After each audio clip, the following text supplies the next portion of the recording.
கர்த்தருடைய பரிசுத்த நாமத்திற்கு ஸ்தோத்திரம். இன்னைக்கு நம்ம யாக்கோபு 5வது அதிகாரம் 7வது வசனம் 3வது லாஸ்ட் பார்ட்டை தியானிக்க இருக்கிறோம். யாக்கோபு 5:7 ஜெபத்தோடு இந்த செய்திக்குள்ளே கடந்து செல்லும். இதோ மனுஷரின் மத்தியில் தேவாதி தேவனே வாசம் செய்கிறாரே. இதோ மனுஷரின் மத்தியில் தேவாதி தேவனே வாசம் செய்கிறாரே. தேவன் தாவரிக்கும் ஸ்தலமே தாம் ஜனதாரின் மத்தியிலாம். தேவன் தாவரிக்கும் ஸ்தலமே தாம் ஜனதாரின் மத்தியிலாம். தேவன் தாம் அவர்கள் தேவனா இருந்து கண்ணீர் யாவையும் துடைக்கிறாரே. தேவன் தாம் அவர்கள் தேவனா இருந்து கண்ணீர் யாவையும் துடைக்கிறாரே. இதோ மனுஷரின் மத்தியில் தேவாதி தேவனே வாசம் செய்கிறாரே. தேவ ஆலயமாம் அவரே துய ஒளி விளக்கம் அவரே. தேவ ஆலயமாம் அவரே துய ஒளி விளக்கம் அவரே. ஜீவனாலே தம் ஜனங்களின் தீவன் தர்க்கம் ஜீவனாலே தம் ஜனங்களின் தாகம் தீர்க்கம் சுத்த ஜீவநதியும் அவரே. இதோ மனுஷரின் மத்தியில் தேவாதி தேவனே வாசம் செய்கிறாரே. சீயோனின் வாசல்களை ஜீவ தேவனே நேசிக்கிறார். சீயோனின் வாசல்களை ஜீவ தேவனே நேசிக்கிறார். சீர் மிகுந்திடுமை சுவிசேஷன் தன்னை கொடி உயர்த்திடுவாம் அம்மையே. சீர் மிகுந்திடுமை சுவிசேஷன் தன்னை கொடி உயர்த்திடுவாம் அம்மையே. இதோ மனுஷரின் மத்தியில் தேவாதி தேவனே வாசம் செய்கிறாரே. இயேசுவே நாமத்தினாலே ஜெபங்கள் பிதாவே ஆமென். கர்த்தருடைய பரிசுத்த நாமத்திற்கு ஸ்தோத்திரம். Balasundari praise Lord, Arokiyaraj brother praise Lord, doctor Marikkani praise Lord, Selvi teacher praise Lord. இன்னைக்கு நம்ம 3வது செக்ஷனை பார்க்க இருக்கிறோம். யாக்கோபு 5:7 இப்படி இருக்க, அதான் கனெக்டிங் வேர்ட் அப்படின்னு நான் சொன்னேன். கனெக்டிங் வேர்ட் என்ன அப்படின்னு என்ன அர்த்தம்னா, இங்க யாக்கோபு கடினமான வார்த்தைகளை சொல்லி முடிச்சிட்டார். உங்களுக்கு ஆக்கினி தண்டனை வரப்போது, உங்க சரீரம் எல்லாம் துருவ போல ஆக போது, நீங்க சேர்த்து வச்ச வெள்ளியும் பொண்ணு உங்களுக்கு அகைன்ஸ்டா சாட்சி எல்லாம் இதுக்கு மேல எவனாலையும் சொல்ல முடியாது. சொல்லி முடிச்சுட்டு உங்களெல்லாம் நான் சொல்லியாச்சு, நான் யாரை பார்த்து பேச போறேன்? யார் கஷ்டத்துல இருக்கிறாங்களோ, துன்பத்துல கொலை செய்யப்படுற அவங்கள பார்த்து சொல்றேன். இப்படி இருக்காங்கிற வார்த்தைக்கு இது கனெக்டிங் வேர்ட். சரி, சகோதரரே, சகோதரருடைய உறவு, என் சகோதரனாகிய, நான் சொல்லல, யாக்கோபு சொல்றாரு, என் சகோதரனாகிய ஆண்டவராகிய இயேசு கிறிஸ்து திரும்ப வர இருக்கிறார். அதனால நீங்க என்ன சொன்னா பொறுமையா இருக்கணும். அந்த பொறுமைங்க தான் இன்னைக்கு நம்முடைய சப்ஜெக்ட். ஃபர்ஸ்ட் நான் உங்களுக்கு 2வது வருகையை குறித்து ஃபர்ஸ்ட் நான் சொன்னேன். 2வது உங்களுக்கு நான் சொல்லி கொடுத்தது ஒரு மலை, ஒரு பயிர் செய்கிறோம். அந்த மலையில கடைசியில நான் நேற்று முடிக்கும் போது ஆசீர்வாதமான மலைன்னு சொல்லி முடிச்சேன். அந்த ஆசீர்வாதமான மலையை பொழியறதற்கு தேவை என்ன அப்படின்னு நீங்க கேட்டீங்கன்னா பொறுமை, வெயிட் வெயிட் வெயிட். சரி, இந்த செய்தியை ஆரம்பிக்கிறதுக்கு முன்னாடி நேற்று என் மக ஒரு சாட்சி சொன்ன. அவர் சொன்ன சாட்சி எனக்கெல்லாம் ஆடி போச்சு. அது என்ன நான் உங்களுக்கு சொல்றேன். நான் ரட்சிக்கப்படுறதுக்கு முன்னாடி என்னுடைய ஒரு க்ளோஸ் ஃப்ரெண்ட், அதாவது பாவத்தில் ஒரு ஃப்ரெண்ட் பார்த்தேன். எப்பவுமே நான் பேர் சொல்ல மாட்டேன். அவரு என்னுடைய மகளுடைய ஒரு க்ளோஸ் ஃப்ரெண்ட், பிரீத்தி. அவர் அந்த பிரீத்தியுடைய பர்த்டேக்கு போயிருக்காங்க. இப்போ நான் ரட்சிக்கிறதுக்கு முன்னாடி அங்க என்னுடைய நெருங்கிய நண்பன் வந்து என் மகளை பார்த்து, நீ தானே சிஜி டாக்டர் மக?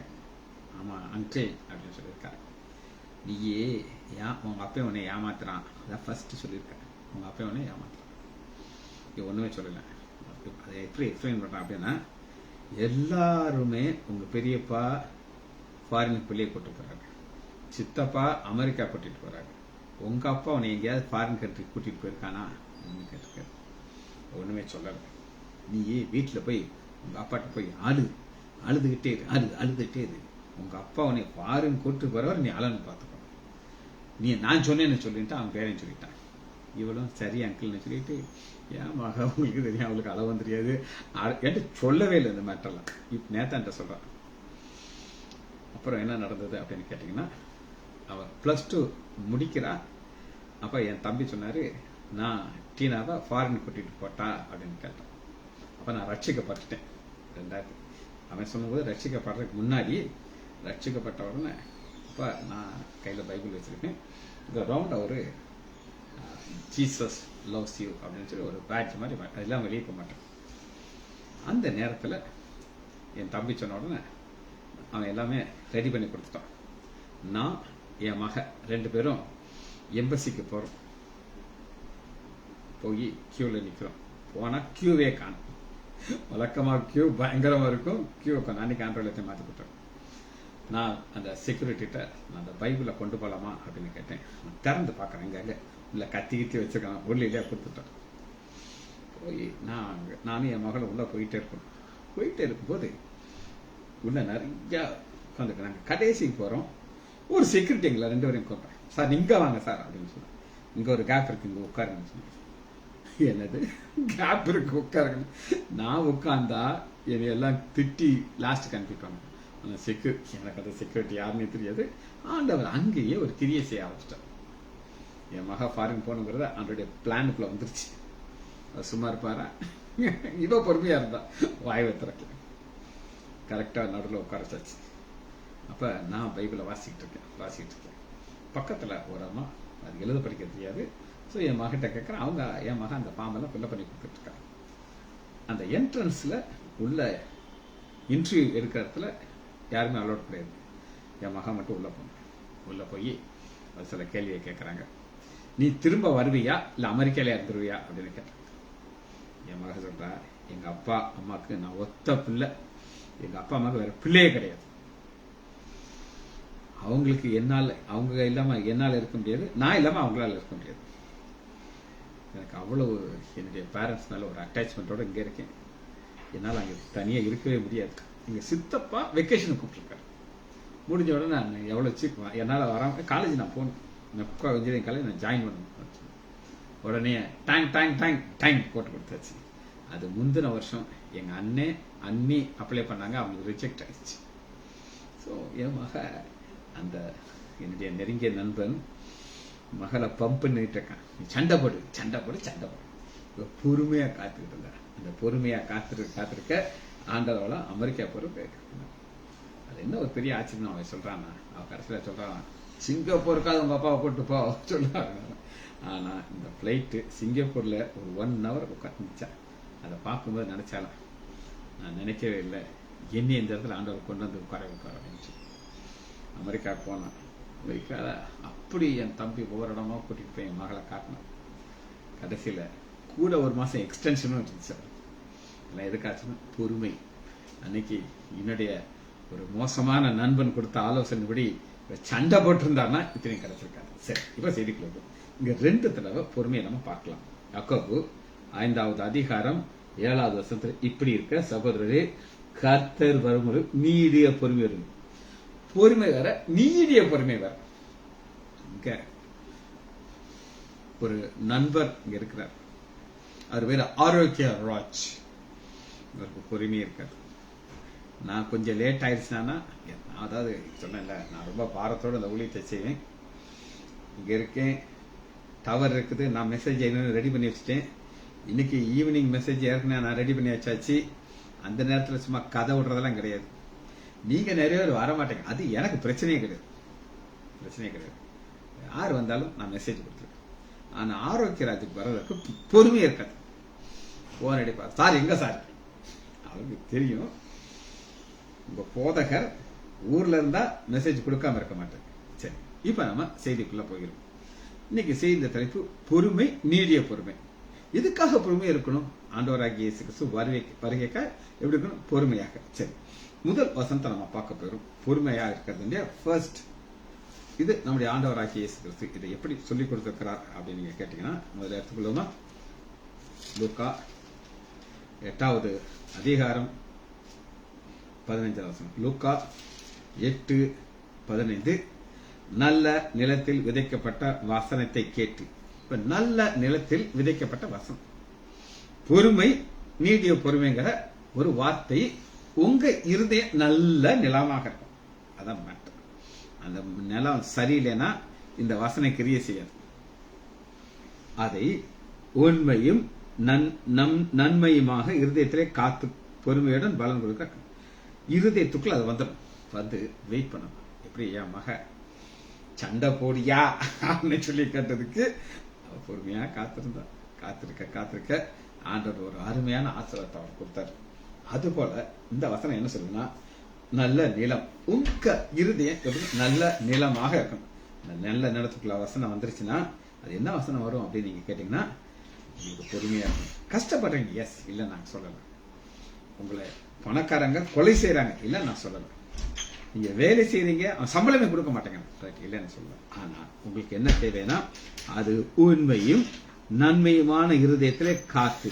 உண்மையும் நன்மையான இருதயம் அப்படின்னா என்ன அப்படின்னு நீங்க கேட்டீங்கன்னா, என் ஆண்டவர் இதோடு இருக்கிறார், என்னை கைவிட மாட்டார், என்னுடைய கிரியைக்கு அவர் பிரதிபலன் கொடுக்கவே கொடுப்பார் ஒரு நன்மையான ஒரு எதிர்பார்ப்பு. எதிர்பார்ப்பு ஒருத்தர் நான் அட்டாச் பண்ணிடுறேன். எதிர்பார்ப்போடு காத்து பொறுமையோடு பலன் கொடுக்கும். பொறுமையோடு நீங்க இருந்தீங்கன்னா பலன் கொடுக்க அவர் கொடுக்காம இருப்பாரா? அவரை மாதிரி நான் பார்த்திருக்கேன். என் ஆண்டவரை போல. உங்க ஆண்டவரை எனக்கு தெரியாது. ஏன் என் ஆண்டவர் நான் சொல்றேன் அப்படின்னு கேட்டீங்கன்னா, எனக்கு அவர் நன்மைகளை கொடுத்திருக்கிறார். எத்தனை நன்மைகள் எனக்கு தந்தீர், எப்படி நன்றி சொல்வேன், நான் எப்படி நன்றி சொல்வேன். பொறுமையில அடுத்த ஸ்டெப் அது கிரியாக மாறுதுங்கிற உங்களை காட்டப்படுங்க. நீங்க பொறுமையாக இருந்திருந்து நீங்க என்ன செய்யணும்? சும்மா தூங்கிட்டு இருக்கக்கூடாது. என்ன செய்யணும்? பொறுமையாக நீங்க காத்திருக்கு என்ன செய்யணும் கேட்டீங்கன்னா, ரோமர் 2வது அதிகாரம் 7வது வசனம். ரோமர் 2:7.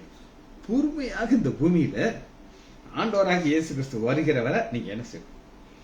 சோர்ந்து போகாமல் நற்கிரிகளை செய்து மகிமையும் கனத்தையும் அழியாமையும் தேடுவதற்கு நித்திய ஜீவனை அவர் கொடுப்பார். இதான் நீங்க காத்திருக்கிறீங்க. காத்துக்கிட்டு இருக்கும்போது சும்மா இருக்க. இப்ப உலக மக்களுடைய கரங்கள்ல என்ன இருக்குன்னா, செல்போன்.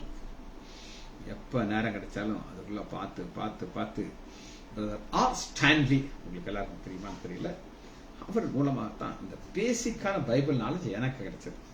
அவரை கடைசியில தான் நான் அவரை பார்த்தேன். ஆனா அத்தனையோ கேசட்ஸை கேட்டு அதெல்லாம் என்னுடைய பிரெயின்ல பிரிண்ட் ஆயிடுச்சு. அவர் ஒரு மேட்டர் போட்டிருந்தார். நீங்க என்னைக்கு நீங்க வாட்ஸ்அப்பை பார்க்க ஆரம்பிச்சிட்டீங்களோ, it will steal your time. உங்க நேரத்தை அது திருடிடும். இந்த நேரத்தை திருடக்கூடாது அப்படின்னா நீங்க என்ன செய்யணும்? நற்கிரிகளை செய்து. நான் ஒரு நற்கிரியை செய்து கொண்டிருக்கிறேன். அது என்ன அப்படின்னு கேட்டீங்கன்னா, பைபிள் டீச்சிங்.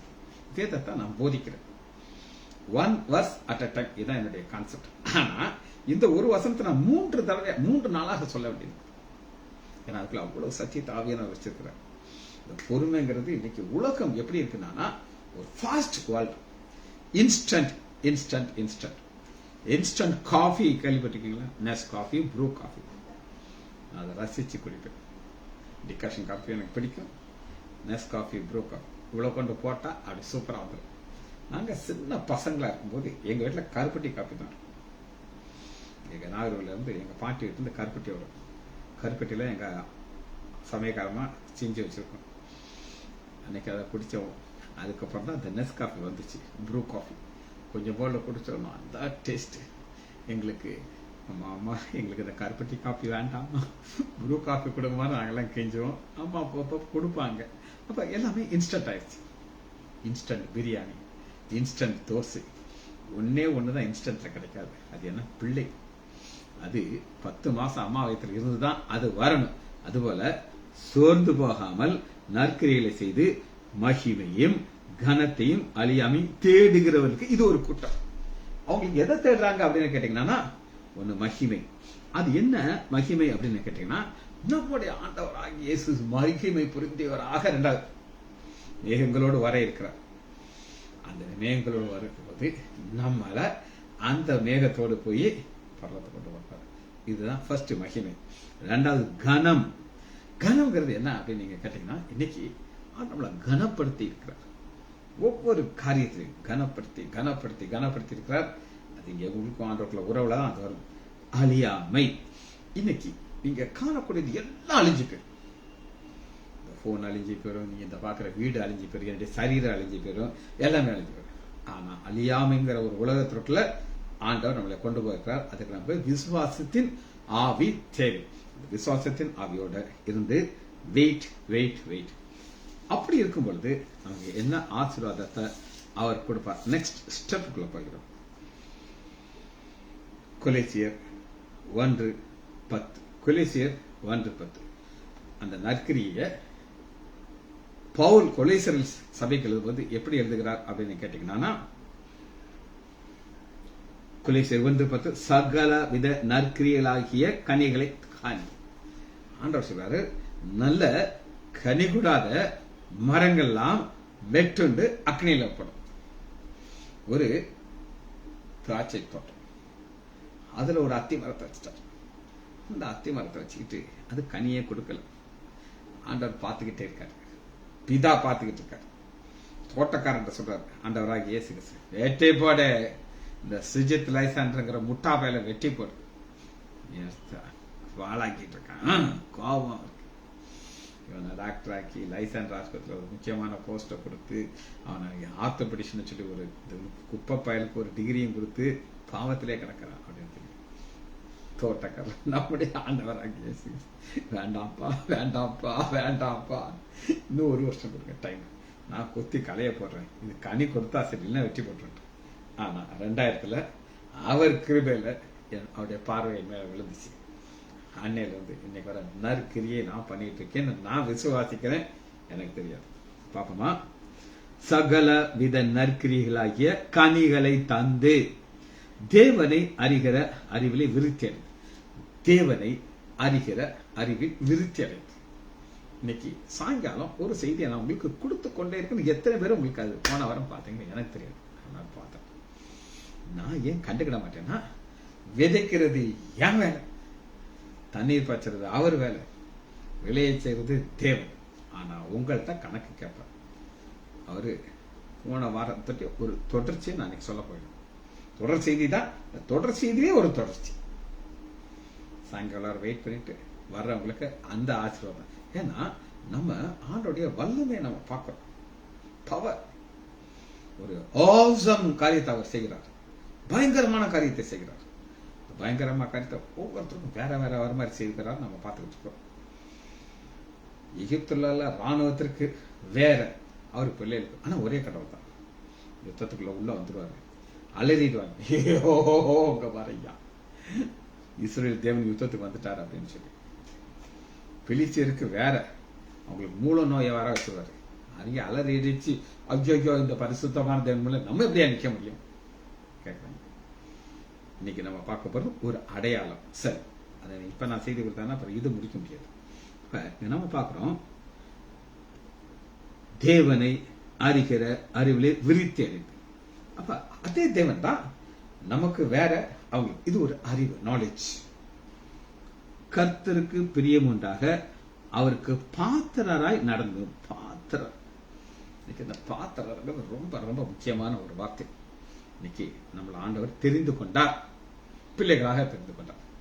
ஒரு இடத்துல நீங்க போறீங்க, நீங்க ஆண்டோடைய பிள்ளைன்னு சொல்லி மற்றவங்க என்ன சொல்லணும். சரி, இது இது இது இது அடுத்த ஸ்டெப்புக்கு வருகிறோம். சரி, ரோமர் 15வது அதிகாரம்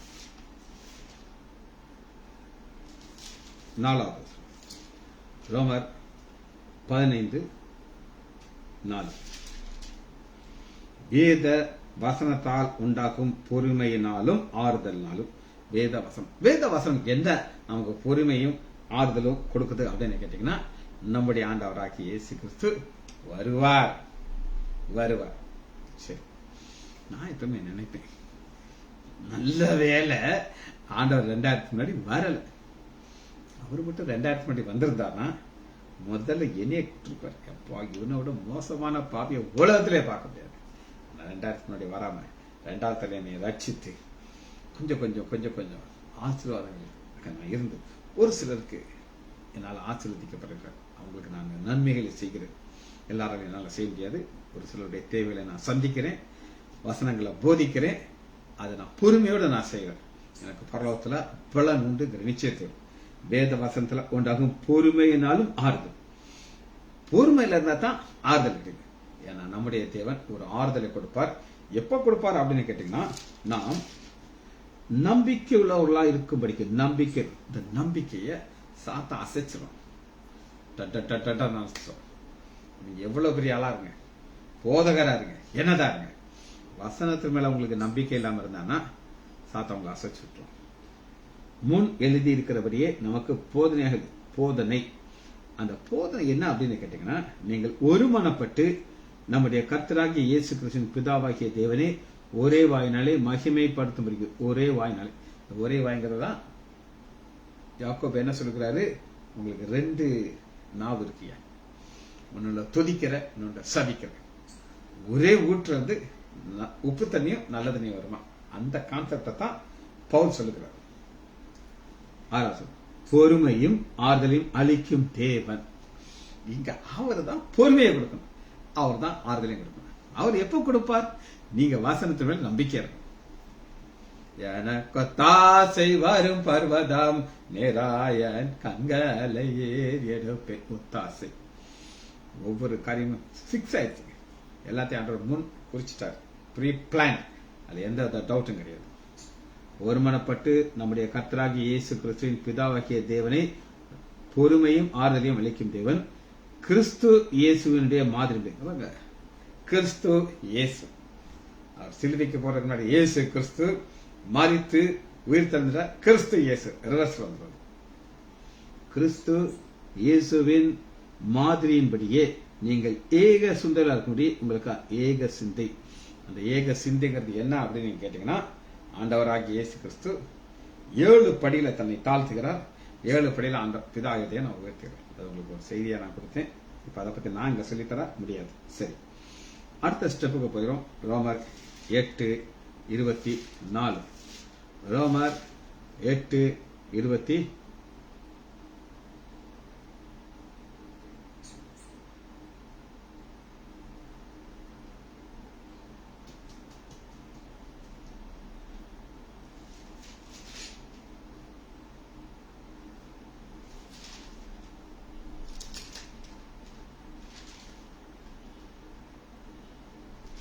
ரைட், 24.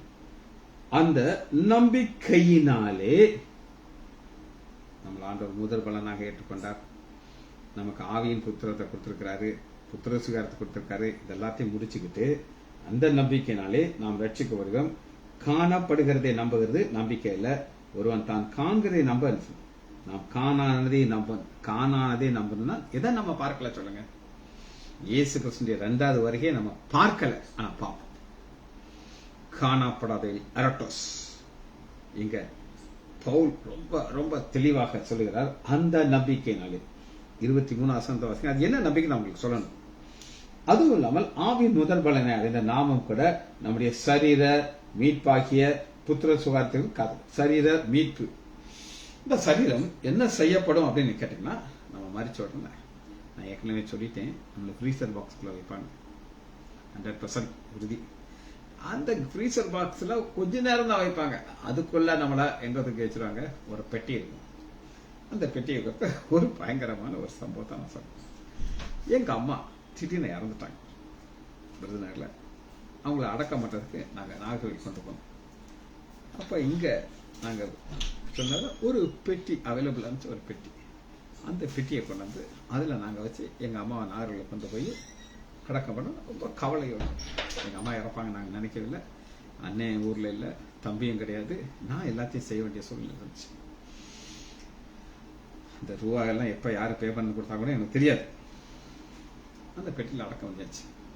எங்க அம்மாவுடைய அக்கா பையன் ஒருத்தன், அவர் மில்லஸ், பயங்கரமான ஒரு குதிரதுக்கு இருப்பான். என் தம்பி வந்தப்ப அவன் சண்டைக்கு வந்தான்.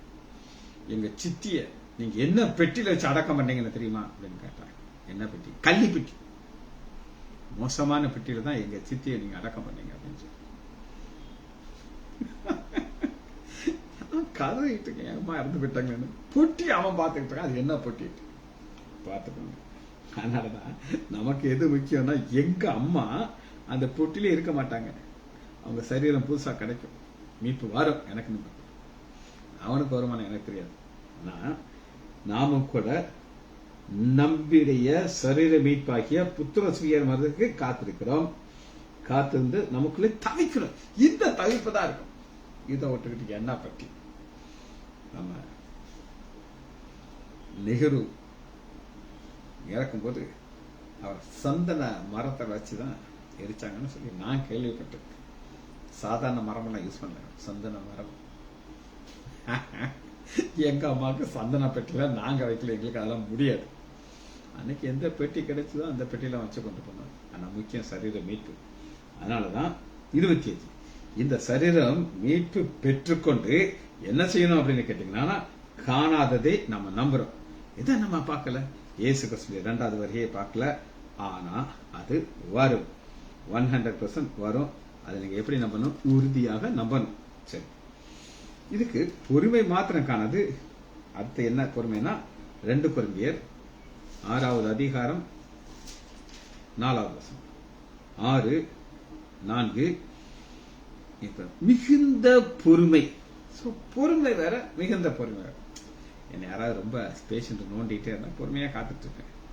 கொஞ்ச நேரத்துல கோவம்,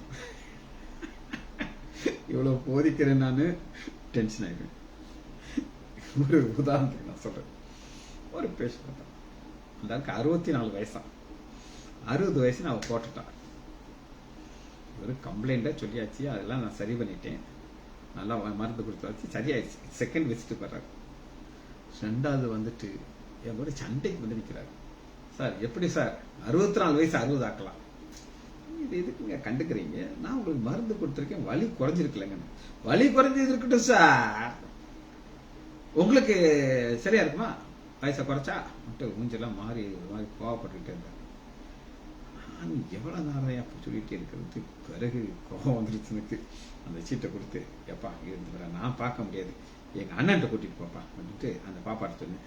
சார் அவரு எலும்பு டாக்டர் இல்ல சார், அவர் என்ன முறைச்சாரு. நான் அவரை எந்திரிச்சு வெளியே போயிட்டேன். அதுக்கு மேலதான் நான் கோவப்பட்டுவேன். எனக்கு நான் கோவப்படக்கூடாது. ஆனா நான் சொன்னேன், ஜூட். இப்படித்தான் நம்ம வாழ்க்கை இருக்கு. சரியாக நான் அது ரைட்டு. ஆனா அந்த நீடிய பொறுமைக்கு அந்த இடத்த விட்டு நம்ம போயிடணும். தேவனுடைய மகிமை வாசிக்கணும். 2 கொரிந்தியர் 6வது அதிகாரம் 4 2 கொரிந்தியர் 6:4 மிகுந்த பொறுமையிலும் உபத்திரவங்களில் நெருக்கத்திலும் இடுக்கண்களில் இதெல்லாமே ஒவ்வொருத்தருக்கும் ஒரு மாதிரி வரும். எனக்கு இந்த மாதிரி பேஷன்ஸ் வரும், நான் கண்டுக்கிறது கிடையாது. இதெல்லாம் நம்ம தாண்டி போறதுக்கு மிகுந்த பொறுமை தேவை. கலாத்தியர் 5வது அதிகாரம் 5வது வசனம். கலாத்தியர் 5:5 பவுல் அவரை சொல்றார். இப்ப நான் சொன்ன மாதிரி அவரை சொல்லுகிறார். எப்படி சொல்லுகிறார் அப்படின்னு கேட்டீங்கன்னா, 5:5 நாங்களோ நீ எல்லாம் என்ன செய்வேன் தெரியாதியா, நீ உனக்கு சொத்து தான் வேணும், வெள்ளி வேணும், பொண்ணு வேணும், அது துருவானாலும் பரவாயில்ல, அப்படி ஒரு வாழ்க்கை வாழ்ற. ஆனா நாங்க அப்படி கிடையாது. நாங்களோ நீதி கிடைக்கும் என்று ஆவியை கொண்டு விசுவாசத்தினாலே நம்பிக்கையோடு காத்திருக்கிறோம். நீதி, தேவ நீதி. எனக்காக ஆண்டவராகிய இயேசு கிறிஸ்து சிலுவையிலே தொங்கி பாவமாக மாறிட்டார். இதற்காக எனக்கு தேவனுடைய ஒரு நீதி தேவை. அதுக்கு நான் வெயிட் வெயிட் வெயிட். நாங்களும் நீதி கிடைக்கும் என்ற ஆவியை கொண்டு, விசுவாசத்தின் ஆவி மாதிரி இது நீதி கிடைக்குங்கிறது ஒரு ஆவி. இதுதான் எல்லாத்தையும் இதை பார்க்க முடியாது. அது காத்திருக்கும். கொலேசியர் 1:11 கொலேசியர் 1:11 சந்தோஷத்தோடு கூடி எல்லா பொறுமையோடும் சந்தோஷத்தோடு கூடிய எல்லா பொறுமை. இந்த பொறுமையில நான் சொன்னேன், எனக்கு கோவம் வந்துருச்சு, எந்திரிச்சு போயிட்டேன், சண்டையெல்லாம் போடல. நான் கொஞ்சம் குர்ரனா தான் போனேன், இல்லைன்னா நான் சொல்ல மாட்டேன். ஆனா இது சந்தோஷமா இருக்கணும். 99% சந்தோஷமா தான் இருப்பேன். ஒரு சிலர் தான் என் மண்டையை தின்னுப்படுவாங்க. சந்தோஷத்தோடு கூடிய எல்லா பொறுமையோடும் நீடிய சாந்தத்தோடும் உண்டாவதற்கு மகிமையான அவருடைய வல்லமை. மகிமையான அவருடைய வல்லமை. இந்த மகிமையான வல்லமைங்கிறது அது அவருக்கு மாத்திரம் இருக்கிற ஒரு யூனிக் பவர், தனித்தன்மை, ஸ்பெஷல் பவர் அல்லது ஒரு அடையாளம், அவரால் மாத்திரம் செய்யணும். உதாரணம் சொல்லி, சிங்க கோவில யாராலும் தூக்கி பண்ண இந்த காலத்துல செஞ்சாங்க. ஆனா அது சிங்கம் கடிச்சு சாப்பிட்டு. ஆனா சிங்க கோவில போடுறதுக்கு முன்னாடி வானத்துல இருந்து ஒரு தேவதனை இறக்கி அவன் அந்த சிங்கத்தின் வாயை கட்ட வச்சு தானியலாகிய தாம் பிள்ளை அது மேல நல்லா ஜாலியா படுத்து தூங்கிட்டு காலையில எழுப்பி விட்டுட்டு, அடே தேவதூதா போயிடாத, இன்னொரு வேலை இருக்காது, அவுக்கிறது உன் வேலைதான் சொல்லி காலையில வாயை திறந்து இன்னொரு குட்டத்தார உள்ள தூக்கி போடுவாரு. அது கீழே உழுது கறக்கும் பக்கம் அடிச்சு சாப்பிடும். இது தனித்தன்மை, தனி வல்லமை. இது ஆண்டவருக்கு மட்டும் உள்ளது, எல்லாரும் கிடையாது. அத அவருடைய வல்லமையின்படியே எல்லா வல்லமையினாலும் பலப்படவும் உங்களுக்காக வேண்டும். எல்லா வல்லமைங்கிறது என்ன அப்படின்னு கேட்டீங்கன்னா, தேவனை அறிகிற அறிவில் கிடைக்கக்கூடிய ஆசீர்வாதம். சரி, இன்னொரு வசனத்தை எடுத்துக்கொள்ளாமா? 1 தெசலோனிக்கேயர் 1 அதிகாரம் 2 1 தெசலோனிக்கேயர் 1 1 அதிகாரம் 2. தேவனுக்கு பிரியமான சகோதரி. யாக்கோபு சகோதரர் தான். ஆனா பவுல் தெசலோனிக்க மக்கள் சொல்றாரு, ஏன்னா இவங்க எல்லாம் வருகைக்காண்டி காத்திருக்காங்க. தேவனுக்கு பிரியமான சகோதரரை, உங்கள் விசுவாசத்தின் கிரியையும் உங்கள் அன்பின் பிரயாசத்தையும் நம்முடைய கர்த்தராகிய இயேசு கிறிஸ்துவில் உள்ள நம்பிக்கையும் பொறுமையும் எல்லாம் வருங்க. ஒன்னா சொல்றாங்க. இதெல்லாம் பிரிச்சு சொன்னா ஓடிடும் டைம். ஆனா ஒரு இடத்த மட்டும் காட்டணும். கர்த்தராகிய இயேசு கிறிஸ்துவின் மேல் உங்கள் நம்பிக்கையின் பொறுமை. நம்பிக்கையின் பொறுமை. அதனாலதான் தெசலோனிக்கேயர்ல நான் சொல்லியிருக்கேன், ஒவ்வொரு அதிகாரம் முடியுமே 2வது வருகை குறித்து. காரணம், பொறுமையில சந்தோஷம் இருக்கும். இப்படி இருக்கும் பொழுது ஆண்டவர் ஆசீர்வதிக்காம இருக்க முடியாது. ஜெபிச்சு முடிப்போமா? மகா இரக்கமும் கிருபையுமுள்ள பிதாவே, உம்மை துதிக்கிறோம் ஐயா. 3வதாக கடைசி இந்த செய்தி முடிக்க நீர் பாராட்டின நன்மைக்காக நன்றி ராஜா. பிள்ளைகள் ஒவ்வொருவரையும் என் ஆண்டவராகிய இயேசு கிறிஸ்துவின் நாமத்தினாலே ஆசீர்வதிக்கிறேன். இயேசுவின் நாமத்தினாலே ஜெபங்கள் பிதாவே. ஆமேன், ஆமேன், ஆமேன்.